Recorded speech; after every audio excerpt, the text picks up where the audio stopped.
Olá pessoal, espero que estejam todos bem. Hoje vamos iniciar mais uma aula da nossa disciplina de confiabilidade em conversores eletrônicos. Nosso objetivo hoje é falar um pouco sobre a modelagem eletrotérmica de magnéticos. Tá? Esta aula, pessoal, vai ser dividida em duas partes. Na primeira parte da nossa aula, a gente vai falar um pouco sobre por que avaliar as perdas nos magnéticos, e quais os desafios associados. A gente vai falar um pouquinho sobre a estimativa de perdas no núcleo magnético e a estimativa de perdas nos enrolamentos. E por fim, a modelagem térmica dos magnéticos, a gente vai falar um pouquinho sobre esse tema. Na parte 2 da nossa aula, eu vou apresentar alguns exemplos de cálculos de perdas para vocês, tanto de cálculo de perdas magnéticas quanto de cálculo de perdas nos enrolamentos. Então, sem mais delongas, vamos nessa. Então, por que avaliar essas perdas nos magnéticos, pessoal? Primeiro motivo, pessoal, está associado ao fato de quando a gente quer otimizar o conversor eletrônico. Então aqui a gente tem um exemplo, né? A gente tem um retificador aqui PWM, né? Que ele tem aqui 6 dispositivos ativos e tem aqui o nosso filtro. Aqui a gente tem o comportamento do volume, né? E das perdas dos nossos elementos, né? Então neste caso aqui, as perdas do filtro, quando a gente trabalha com duas frequências de comutação diferentes. Né? Então, o que a gente observa? Né? A gente observa que quando a gente diminui aqui a frequência, a gente tem maiores perdas no filtro. Por outro lado, se a gente olhar os componentes ativos, a gente observa que quando a gente diminui a frequência de comutação, a gente tem menos perdas. Então, a gente tem um elemento que as perdas eles estão essencialmente diminuindo com a frequência, enquanto outros elementos as perdas estão aumentando com a frequência. Tá? Então, neste caso, né, se a gente buscar o ótimo de perdas do sistema, ou seja, somar as perdas do estágio de potência e do filtro, a gente vai encontrar que a frequência de comutação ótima, né, ela não é nem o melhor para o filtro, nem o melhor para o estágio de potência.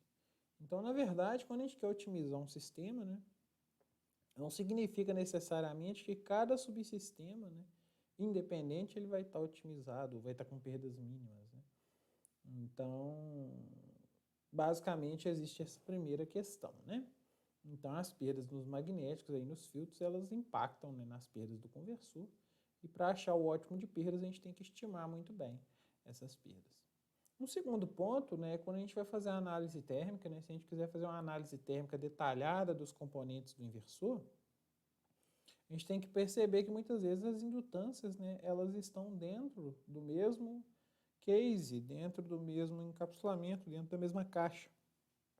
E dessa forma, né, a temperatura dentro do inversor, dentro dessa caixa, ela vai tender a ser maior do que a temperatura externa, exatamente porque nós temos várias fontes de calor aqui.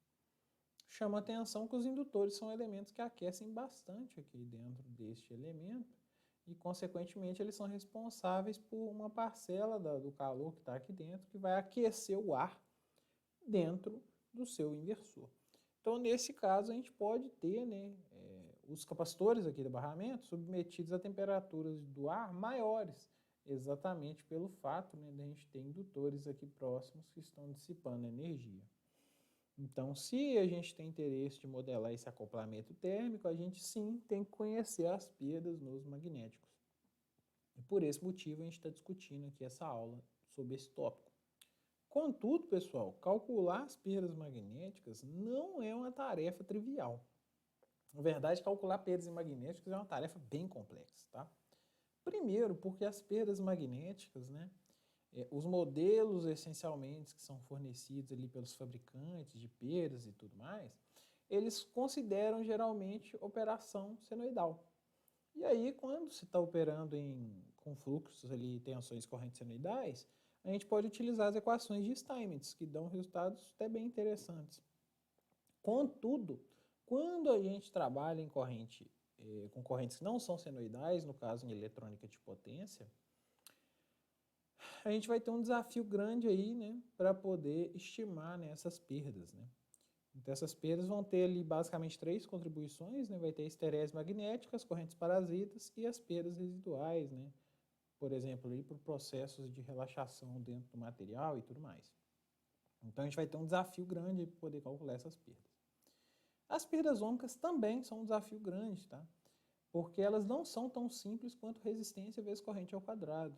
Você simplesmente medir a resistência do indutor com um ohmímetro ou com a ponte de Wilson, sei lá, e estimar, né, qual que é o valor dessa resistência, e você calcular as perdas RI quadrado, você pode errar essas perdas aí por fatores de 10 vezes, né? Isso acontece porque a resistência ela varia tanto com a frequência quanto com a corrente, tá? Isso é causado por causa dos efeitos pelicular e do efeito de proximidade, que a gente já viu alguma coisinha, né, anteriormente, e a gente vai discutir um pouco mais hoje, né? Então a gente vai ter um conceito de resistência CC, né? Vai ser uma resistência ali que ela é estimada, medida ali, ou estimada para corrente contínua, mas a gente vai ter a nossa resistência CA, que é o valor da resistência para cada frequência harmônica, né? Então a gente vai ter um pouco mais de dor de cabeça para calcular as perdas, né? Assim como nós também tivemos lá nos capacitores, né? A resistência elétrica dos capacitores varia com a frequência. É o contrário do que acontece com os indutores, né? Então, nos capacitores, a resistência elétrica cai com a frequência, né? Enquanto a resistência elétrica dos indutores aumenta com a frequência. É até interessante você pensar por quê. Deixa aí esse questionamento aí. Responda aí depois nos comentários aí o que você acha. Por que a resistência do capacitor cai com a frequência e por que a resistência do indutor aumenta com a frequência? Ok. Vamos agora discutir aqui a estimativa das perdas no núcleo magnético, então. Bem, as perdas no núcleo, elas têm três contribuições. A primeira delas é a perda por esterese, né? Essa esterese magnética aqui, basicamente são as perdas que acontecem, né, quando nós temos as mudanças dos domínios aqui dos átomos, né? Então, a gente tem áreas lá dentro do material, são áreas relativamente até visíveis a olho nu, né? Onde a gente consegue ter campos magnéticos bem definidos, né? E à medida que a gente aplica um campo externo, a gente tem a movimentação desses domínios, né? De forma que eles se alinhem, né, a esse campo externo. E é isso que gera a magnetização do material, né? O problema é que esse processo tem perdas, tá? Esse processo está associado aí nessas perdas, a esses saltos de Barkhausen aí, né? Basicamente, essas pequenas variações de fluxo que a gente vai ter, elas não são contínuas como a curva que mostra, mas na verdade elas são discretas porque o número de domínios é discreto, né? E cada um desses pequenos saltos de campo magnético induzem correntes parasitas locais dentro do material e acaba gerando perdas, né? Esse ciclo de esterese, que é dito como ciclo de esterese estático, né, você só consegue medir ele se você fazer ele muito lentamente. Se você fazer variações muito lentas na tensão e na corrente que você está aplicando dentro do seu material. E ele independe, a priori, da taxa de variação de fluxo. Então, se você aplica uma frequência, um fluxo rápido, né, que varia, por exemplo, em 10 kHz, ou um fluxo que varia em 1 kHz, a contribuição de perdas da esterese, ela é essencialmente a mesma, né? E é importante a gente perceber que a área do ciclo de esterese, a gente pode provar isso matematicamente, mas isso é proporcional às perdas, né? Na verdade, são as perdas por unidade de volume, né? Se a gente multiplicar pelo volume do núcleo, a gente vai ter, de fato, as perdas. Segunda fonte aí de perdas seriam as correntes parasitas, tá? Ou correntes de Foucault, né? Então, essas correntes parasitas, elas dependem da taxa de variação de fluxo, né? E elas também vão depender da geometria do núcleo e da condutividade, tá? Então, como que funciona? A gente está aplicando um campo magnético variante no tempo. Esse campo magnético variante no tempo, por lei de Faraday, induz, né, correntes parasitas, né, dentro do núcleo magnético, né? Então, ao contrário de ser nos condutores, né, a gente tem uma indução dentro do material do núcleo, tá? E quando a gente mede o ciclo de esterese na prática, a gente consegue medir, na verdade, o ciclo de esterese dinâmico. Porque, na verdade, quando você aplica um fluxo variável, esse fluxo variável também vai gerar correntes de Foucault. E por isso a gente tem um ciclo de esterese dinâmico, né? Que ele é maior do que o ciclo de esterese estático. Ele já contempla as perdas por esterese e por corrente de Foucault, né? Esse processo aí de perdas por correntes parasitas tem diversas aplicações, mas nos magnéticos ele é indesejável. Por isso, a gente trabalha com laminação. Se você pegar em materiais, por exemplo, aço, silício, aí, são materiais laminados para aumentar de fato essa resistividade. Ou você usa materiais que têm resistividades elevadas, né? Por exemplo, utilizar núcleos ali de pó de ferro, né? Onde você coloca uma resina, um outro material ali junto, de forma que a gente aumente a resistividade equivalente do material e minimize essas perdas, né? Ou pelo menos controle essas perdas por correntes parasitas. Né? Aqui a gente tem um exemplo de um sistema de medição, né, para poder obter perdas magnéticas de um determinado material. Então aqui a gente tem o núcleo desse material, né, aqui no exemplo toroidal. A gente tem aqui duas bobinas, tá vendo? Uma bobina primária e uma bobina secundária. Né? A gente utiliza aqui uma fonte, aqui, por exemplo, senoidal. Essa fonte senoidal, ela vai jogar corrente dentro do nosso sistema, então a gente mede essa corrente. Né? E nessa bobina secundária, né, a gente mede a tensão.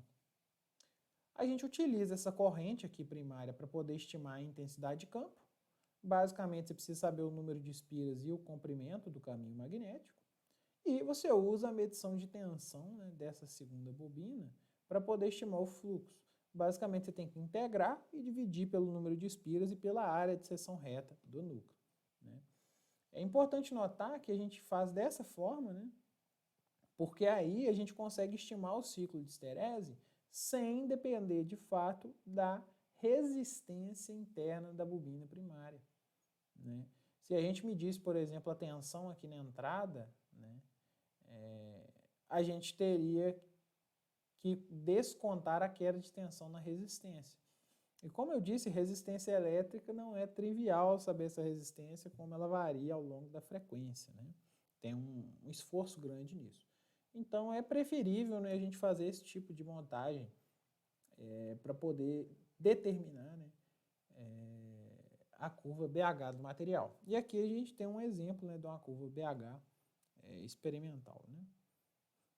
Muito bem. Existe um terceiro tipo de perda aí, que ela é menos conhecida, pessoal, que são as perdas por relaxação. Tá? Essas perdas por relaxação, elas acontecem, né, quando você, após submeter o núcleo magnético a uma variação, você mantém o fluxo constante. Então, basicamente, a gente tem aqui um exemplo, né, seria um perfil de operação de um conversor Cascade Gate Bridge. A gente tem aqui, o fluxo estava aqui negativo, né? A gente tem um aumento em rampa aqui do nosso fluxo magnético, né? A da densidade de fluxo, até, né, que a tensão aplicada no seu magnético se torna nula. Quando essa tensão se torna nula, né, a gente atinge esse ponto 2, né? E, logicamente, se a tensão é nula, era para o material desenvolver perdas nulas. Né? Mas, internamente, existe uma reorganização do material que faz ele ter esse deslocamento do ponto 2 para o ponto 3. Né? Então, isso tem um impacto tanto aqui na densidade de fluxo aqui do material, né? A densidade vai ficar constante, né? Mas a corrente que estaria percorrendo nesse circuito, ela mudaria um pouquinho também. Né? E isso vai acabar gerando um aumento do tamanho do seu ciclo de esterese em função do intervalo em que a tensão fica em zero. Então, a priori, esse intervalo de tensão zero não era para influenciar nas perdas se a gente trabalhasse com a mesma taxa de variação aqui da densidade de fluxo e trabalhasse com o mesmo tempo aqui em que está ligado e desligado. Então, esse reestabelecimento aí do equilíbrio térmico, né, essa reorganização ali do material também gera perdas. Tá? E isso vai acabar gerando perdas ali quando o fluxo magnético é constante. Então, aqui a gente tem exemplos aqui de medições, né, demonstrando aqui qual que é o comportamento das perdas variando esse tempo T1. Né? Então, para diferentes variações de fluxo aqui, né, máximo, mínimo. Então, a gente nota, né, que à medida que a gente vai aumentando esse tempo aqui, que ele vai ficando em zero, né, a gente acaba mudando, né, a quantidade de perdas que a gente vai ter. Então, isso tem um efeito nas perdas totais, né, que pode, sim, afetar o resultado final. Ok. Falando um pouco das formas de onda agora, né, Se a gente pegar em conversores eletrônicos, a gente tem várias formas de onda aí que podem estar submetidas aí nos magnéticos, né? A primeira e mais simples é quando a gente considera uma tensão corrente senoidal, né? Um fluxo senoidal. Então isso acontece muito nos transformadores aí de distribuição, né? Agora, se a gente pegar um conversor Buck, por exemplo, a distribuição ali, a forma de onda de densidade de fluxo nos indutores, geralmente é triangular. Né? Se a gente pegar num conversor do Active Bridge, a gente tem uma forma de onda que ela tem esse aspecto trapezoidal, né? Então ela meio que tem certos instantes em que o fluxo fica constante e aqueles efeitos de relaxação ali vão ser importantes. E a gente tem um perfil misto aqui, por exemplo, né, do indutor de um inversor eletrônico, por exemplo, né, um filtro de um inversor, onde a gente tem uma componente senoidal, mas a gente também tem uma ondulação de alta frequência superposta. Tá? Então, são diferentes formas de ondas e isso vai causar diferentes desafios aí no cálculo de perdas. Né? Um dos métodos aí mais conhecidos aí é o método da equação de Steinmetz, pessoal. Essa equação, né, ela foi obtida aí, né, em estudos realizados aí pelo Steinmetz em aços, né, e foi estendida para diversos materiais, logicamente. Né. Existem algumas versões anteriores em que o expoente aqui da frequência e da densidade de fluxo é o mesmo, só que isso não atende a alguns materiais, por exemplo, os ferrites. Né. E por esse motivo, né, eles acabaram, né, chegando nessa expressão aqui separada, né, dos expoentes para frequência e para densidade de fluxo máxima. Tá? Então, quando a gente usa essa expressão, né, a gente utiliza, né, de fato, a densidade de fluxo, né, máxima que o nosso material vai estar submetido, pensando que é como se fosse uma senoide. Né? Então, ela tem um valor de pico. Né? E esses valores, esses parâmetros K, alfa e beta, né, eles são obtidos a partir de ensaios, né, geralmente os fabricantes eles fornecem. Né? Então, a gente tem um exemplo aqui da Magnetics, aqui, né, que a gente tem as densidades de perda aqui em função da frequência, e aqui os valores aqui, né, que eles fizeram um curve fitting, né, para poder determinar os parâmetros. Tá? É importante lembrar aqui que o A para a gente é o K, o B é o expoente da densidade de fluxo, é o beta, e o C, que é o expoente da frequência, é o alfa. Tá? Então, só para a gente ficar atento aí, na hora que a gente for utilizar essas informações. Esse método, pessoal, ele tem algumas limitações. Né? Primeiro, ele assume que a excitação ela é senoidal. Tá? Além disso, os parâmetros K, alfa e beta, querendo ou não, eles são influenciados pela própria frequência, né? E até pela própria densidade de fluxo. Né? Então, se você trabalhar com densidade de fluxos muito altas, aquele curve fitting ali não vai ficar bom. Se você trabalhar com frequências muito altas, aquele curve fitting não vai ficar bom. Se você trabalhar com temperaturas muito altas, pode ser que aquele curve fitting não vai ficar bom. Além disso, esses fatores eles não consideram o efeito da pré-magnetização, que é quando você tem um bias, né, você tem uma polarização no fluxo. O que eu quero dizer? Se a gente pega um material magnético e você cicla ele com uma corrente alternada de menos 10 a 10, é diferente do que se você tiver uma componente contínua ali de 50 amperes e você ciclar de menos 40 a 60. Então, esse valor de pré-magnetização, ele acaba afetando um pouco nas perdas e ele também afeta nos coeficientes de Steinmetz, igual avaliado nesse trabalho aqui. Então, esse é um trabalho muito bom que faz uma avaliação experimental e mostra, né, que para alguns materiais, né, a gente tem uma variação bastante expressiva dos parâmetros ali de Steinmetz, né, principalmente do K aqui, quando a gente trabalha com componentes DC. E isso é importante em que situações? Por exemplo, avaliar as perdas de um conversor Buck. Porque num conversor Buck em modo contínuo de condução de corrente, a gente sempre vai ter um bias, mesmo em modo descontínuo. Né? Nós vamos ter um bias aqui que seria, no caso, um fluxo magnético ali, uma intensidade de campo, equivalente aqui à corrente média. Então, não tem como, né? A gente acaba tendo esse problema, tá? Alguns métodos para poder contornar isso poderia ser um método do mapa de perdas. Então você pega seu material, ensaia seu material para diferentes valores de variação de densidade de fluxo, de frequência, de temperatura e de pré-magnetização. E você também pode fazer isso para diferentes formas de onda, né?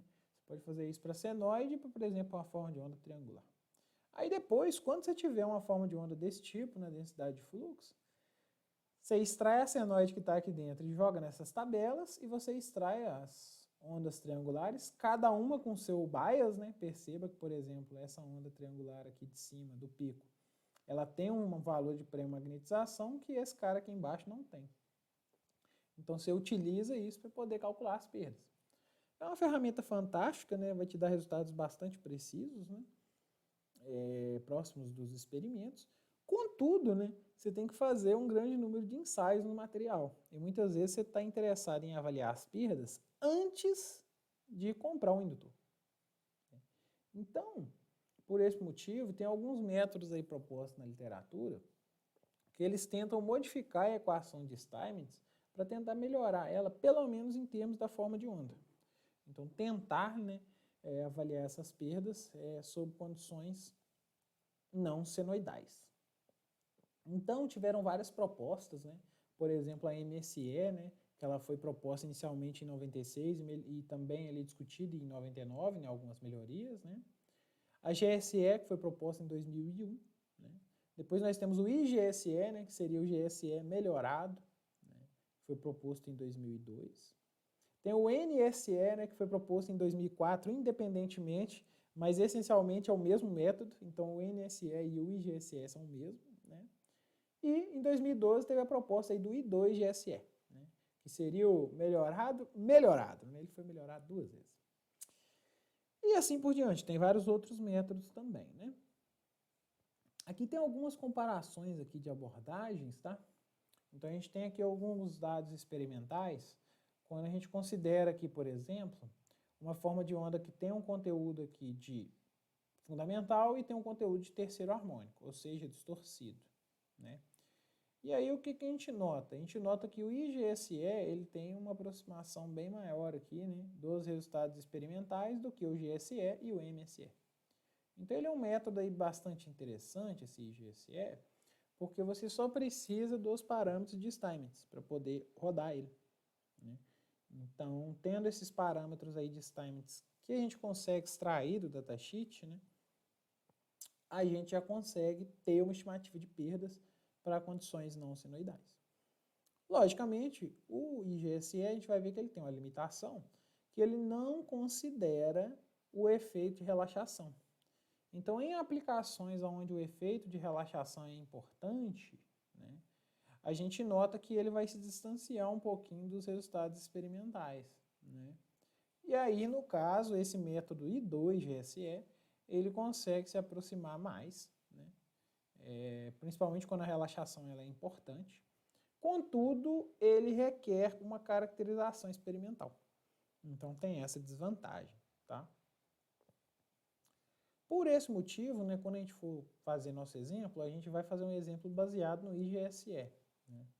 Então, ele apresenta uma expressão um pouquinho mais complexa que a equação de Steinmetz, mas a gente considera aqui a inclusão da derivada da densidade de fluxo, né, da variação do fluxo, né, que a gente vai ter. E existe um fator KI, né, que na verdade perceba que os expoentes de Steinmetz estão aqui, né, só que a gente muda um pouquinho, aqui fica beta menos alfa e aqui fica alfa, né. A ideia da gente fazer isso é que quando a gente tiver uma senoide, tem que dar a mesma equação, essa integral, né. Então, meio que foi feita uma manipulação aqui, né, matemática, e até esse fator KI, né, ele é calculado de forma que quando você jogar uma senoide aqui dentro, ou seja, quando B, a densidade de fluxo, for uma senoide, a gente tenha o mesmo resultado da equação de Steinmetz e do IGSE, né. Para poder usar esse método, utiliza-se ali uma divisão de forma de onda, né? Vocês vão perceber que a gente classifica os ciclos de esterese como ciclos maiores e ciclos menores. E é interessante que esse algoritmo para o cálculo do IGSE tem uma versão online e uma versão em MATLAB disponível ali no site da Universidade de Dartmouth, ali, né? Que os autores disponibilizaram, né, para a gente. Então, eles têm um centro lá de pesquisa em magnéticos bem interessante. e eles disponibilizaram para a gente lá esse material. Aqui só explicando a ideia, né, de separar em ciclos maiores e menores, né, se a gente tiver uma forma de onda de densidade de fluxo com essa cara, na verdade a gente observa que a gente tem diferentes ciclos aqui, né. Então existe um ciclo aqui, né, associado, né, à componente fundamental, né, e existe dois ciclos aqui, né, associados aqui ao nosso terceiro harmônico que está aqui dentro dessa forma de onda, né. Então, ele faz essa separação para poder tirar o delta beta e a derivada no tempo, né. Se a gente pega também uma forma de onda desse tipo, da densidade de fluxo, né, que ela tem um perfil senoidal, e ela tem essa oscilação de alta frequência, como no indutor de inversor, né, a gente nota que a gente tem um ciclo de esterese maior, né, e a gente vai ter vários ciclos de esterese menores de alta frequência, né. Então, esse algoritmo ele faz essa separação para que a gente consiga fazer o cálculo das perdas corretamente. Então, falando um pouco das características do IGSE aí, né, ele tem uma boa coerência com resultados experimentais se comparados a métodos anteriores, né. Ele utiliza apenas os parâmetros de Steinmetz, então a gente não precisa a priori de nenhuma caracterização, mas ele tem algumas limitações. Primeiro, já que ele utiliza os parâmetros de Steinmetz, a limitação dos parâmetros de Steinmetz é a limitação do método. Segundo, o efeito de pré-magnetização ele não é incluído. Contudo, você pode adaptar o método para poder incluir esse efeito de pré-magnetização e, por exemplo, estimar as perdas num conversor Buck. Então, isso aqui é feito, por exemplo, nessa referência aqui. Aconselho vocês darem uma olhada. E o processo de relaxação ele não é incluído no cálculo de perdas, né? Isso vai ser captado só pelo I2GSE, só que aí você vai ter que ter uma caracterização experimental para poder, né, ter dados desse processo de relaxação e conseguir modelar. Então é uma dificuldade aí a mais.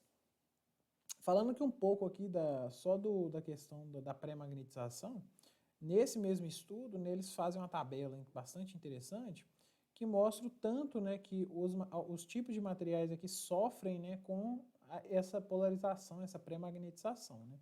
Então a gente nota que nos ferrites é super importante, né, nos materiais nanocristalinos e no ácido silício é importante, né, e em materiais aí, núcleos de pó, de ferro aí e tudo mais, né, eles têm vamos dizer, uma dependência menor, né. Então é interessante aí perceber aí essas informações. Bem, pessoal, vamos agora para a parte aqui das perdas nos enrolamentos, né? Então, a primeira coisa que a gente tem que definir aqui são alguns conceitos, né? Então, primeiro é a resistência CC ali do enrolamento. Essa resistência CC, ela é um conceito físico. Ela é uma resistência elétrica ali que você pode medir ela, né, utilizando ali uma ponte Wilson, uma ponte Kelvin, um método da corrente contínua, né? Você aplica a corrente contínua no enrolamento e mede, né? Esse valor, pessoal, é o valor que é resultante daquela conta, né? Resistividade vezes comprimento dividido pela área, né? E, logicamente, né, ele é um conceito, né, associado à dificuldade de circulação da corrente devido à estrutura cristalina ali do material. Então, essa resistência elétrica, ela é um conceito físico, você consegue medir ela diretamente, né, e obter este valor. Contudo, a resistência CA, você não consegue medir ela diretamente. Por quê? Porque ela depende da frequência e depende da corrente que você coloca, né? E quando você tentar medir essa resistência, você vai medir junto, essa perda, você vai medir junto as perdas no núcleo. Então, você teria que primeiro caracterizar as perdas do núcleo para então subtrair elas e tentar obter uma estimativa da resistência CA. Então, diretamente você não consegue medir ela, né? Então, meio que essa resistência, né, ela é um conceito de engenharia aí, que é uma resistência elétrica que gera perdas equivalentes às perdas do enrolamento, né, para uma dada frequência e um dado valor de corrente. E, logicamente, ele é afetado pelo efeito pelicular e pelo efeito de proximidade, que pode ser externo, né, quando são os condutores interagindo entre si, ou interno, quando você pega um fio Litz, né, que os próprios condutores internos eles vão ter um efeito de proximidade. Então, aqui só relembrando, né, quando a gente aumenta a frequência, a gente tem uma tendência da corrente se distribuir na superfície do material, né? Basicamente é porque quando a gente coloca a corrente alternada, a gente tem indutância também, né? E, logicamente, na parte interior do cabo a gente vai tendo uma impedância cada vez maior e por isso, né, a corrente se distribui mais na superfície. Já o efeito de proximidade é o seguinte, um campo magnético externo, ele acaba, né, afetando a distribuição de corrente dentro do seu condutor. Tá? Então, isso acaba fazendo com que a gente tenha uma distribuição não uniforme de corrente, mesmo nos fios LITs, né? A gente não consegue ter essa distribuição uniforme. Né? E esses efeitos são importantes? Bem, aqui a gente tem um cálculo aqui, né, da razão entre a resistência AC para a resistência DC, né, para um condutor, né, em função da razão do raio desse condutor, né, e a profundidade de penetração. Né? Se vocês lembrarem, é essa conta aqui que é feita em função da resistividade, da permeabilidade do material e da frequência. Né?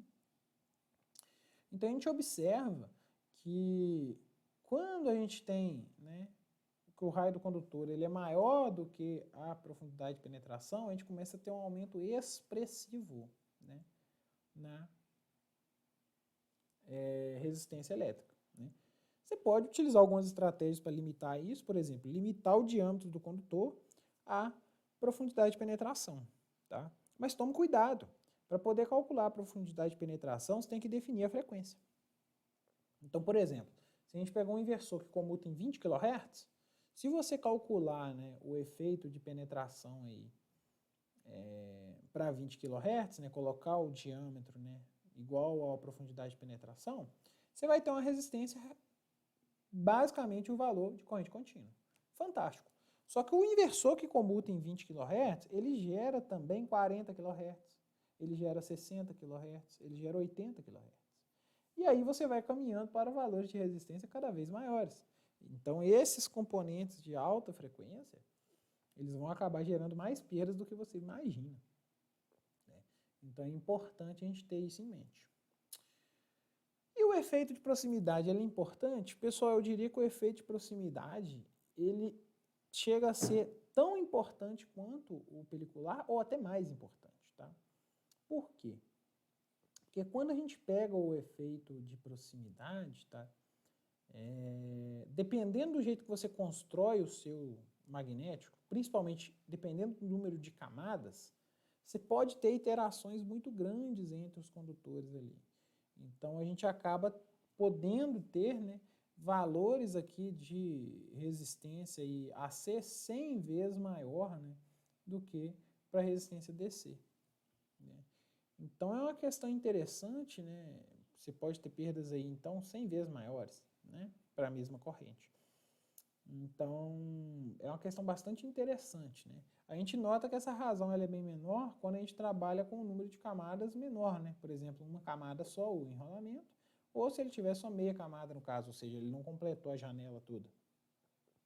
Mas ele é um efeito muito importante, né? Principalmente quando você tem muitos condutores no seu enrolamento.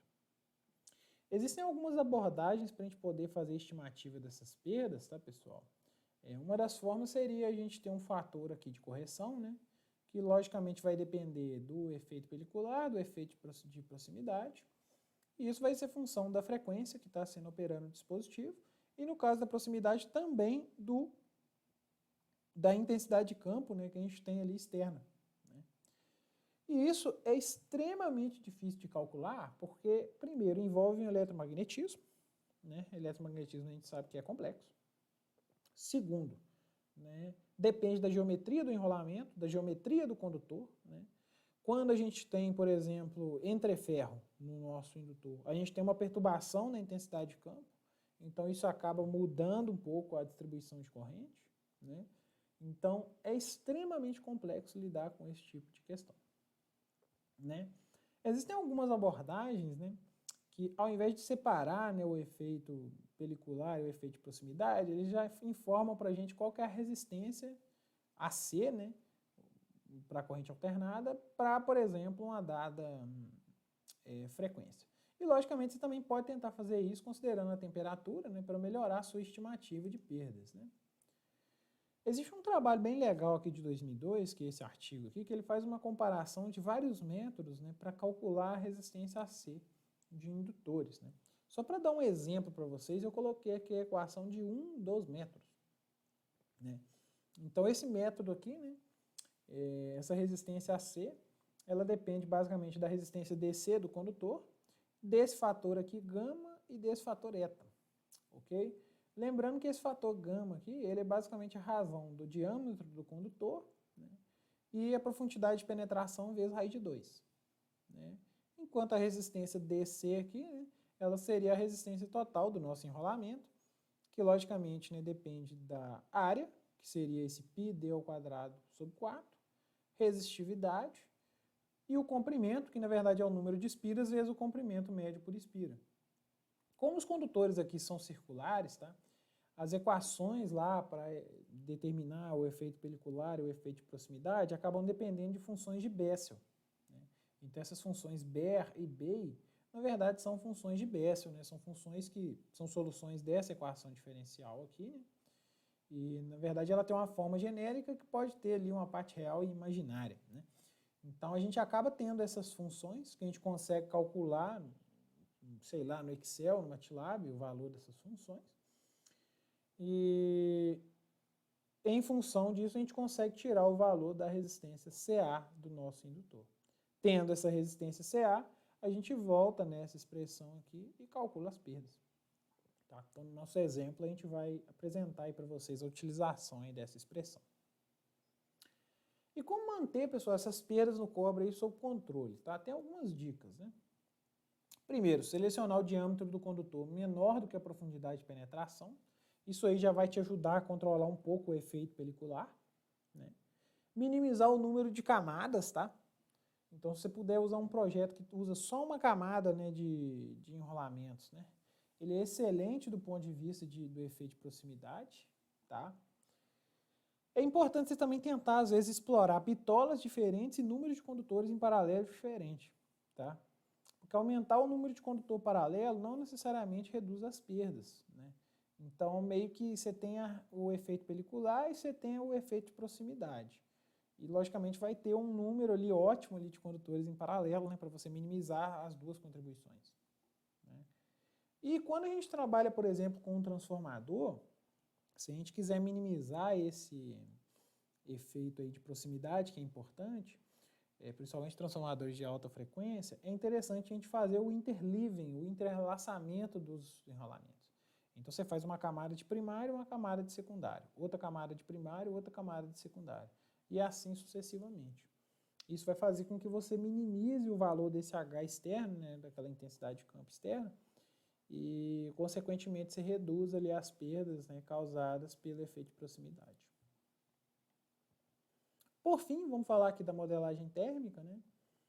Então, se a gente pensar aqui no nosso indutor, né? A modelagem térmica ela vai seguir basicamente o que vocês já viram para os semicondutores e capacitores, né? Então, a gente modela as perdas por fontes de corrente e nós teremos resistências térmicas, ok? Então, nesse caso, né, a gente vai ter as perdas no caso do núcleo e a gente vai ter as perdas nos enrolamentos. Vai existir uma resistência térmica aqui, né, do núcleo para o ambiente. Vai existir uma resistência térmica, né, do enrolamento aqui para o ambiente. Né. Ela pode ter, por exemplo, duas aqui contribuições, porque a gente tem, talvez, né, do condutor para o isolamento, do isolamento para o ambiente. E a gente também tem uma resistência térmica entre os dois, né, porque, querendo ou não, o aquecimento gerado no enrolamento acaba aquecendo também o núcleo. Tá? Em situações práticas, pessoal, é muito comum os enrolamentos aquecerem mais do que o núcleo. Tá? E é importante a gente olhar essa temperatura por alguns fatores. Primeiro, né, porque os nossos condutores eles têm isolantes ali que tem um limite de temperatura. Segundo, porque se a gente tem uma estimativa de temperatura melhor, a gente consegue estimar a resistência melhor, resistência aumenta com a temperatura no indutor, né? E isso também, né, permite ali a gente prever, né, o tanto de calor que esse indutor vai dissipar ali no ambiente. Né? Isso, consequentemente, vai nos dar uma noção de como ele vai aquecer ali internamente ali o inversor. Tá?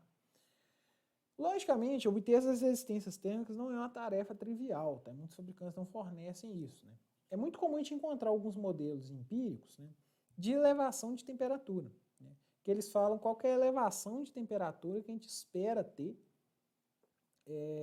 no nosso indutor, né, quando ele está submetido a determinadas perdas, né.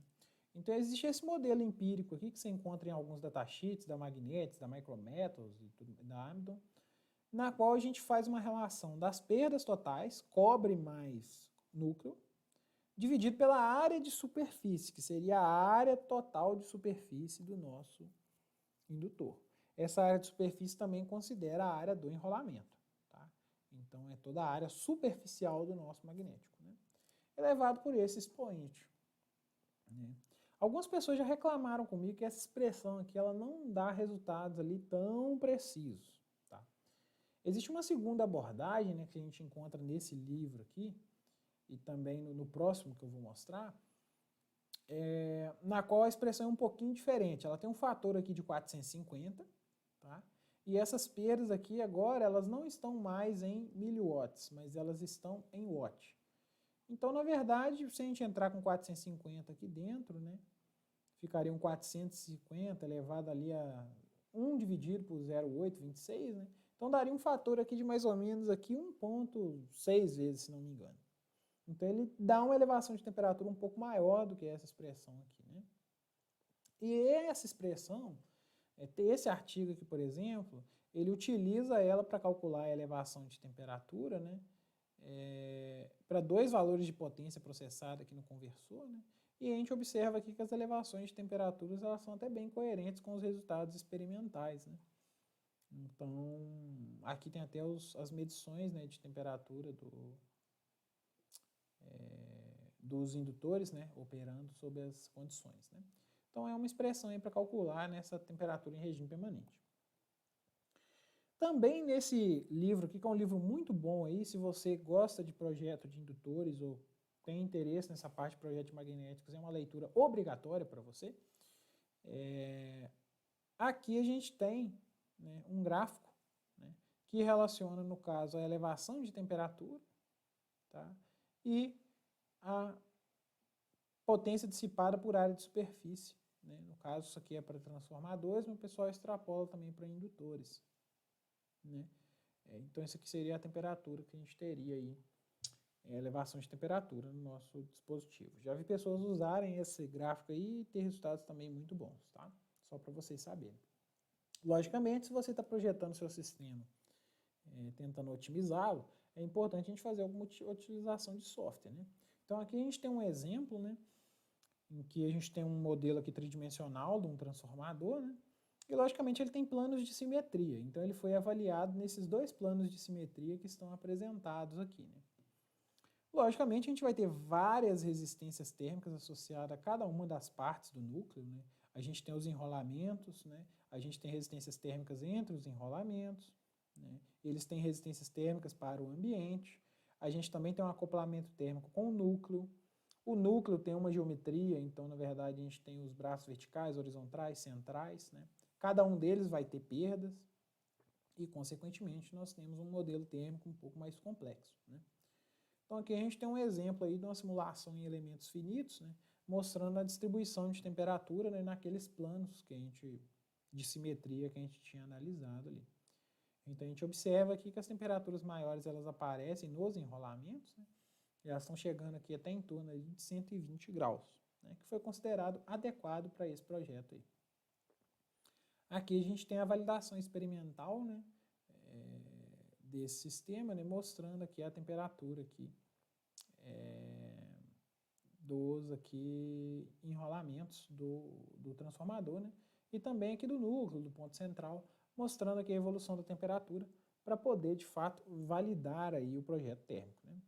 Então é uma ferramenta aí, caso você tenha interesse, né, em ter uma avaliação melhor dessa questão térmica, correr aí para os métodos aí, né, fazer uso dos métodos aí de elementos finitos. Neste ponto, pessoal, gostaria de agradecer a atenção de vocês e até a parte 2 da nossa aula.